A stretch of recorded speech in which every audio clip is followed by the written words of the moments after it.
Hi guys, today we talk about how to turn off Chrome on your Rain app. We're going to figure out the solution or know how you can do that on your app. So all you have to do, just go above this sign here in app, click on it.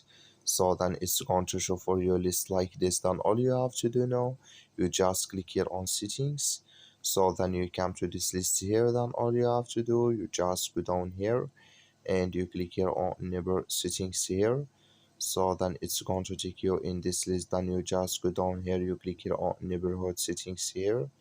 So then you come to this list here, you click here on content settings here.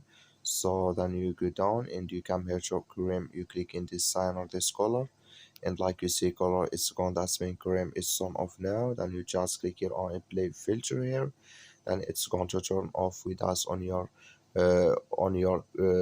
Rain app. That's all. Thank you for watching. Don't forget to support us by liking, subscribe.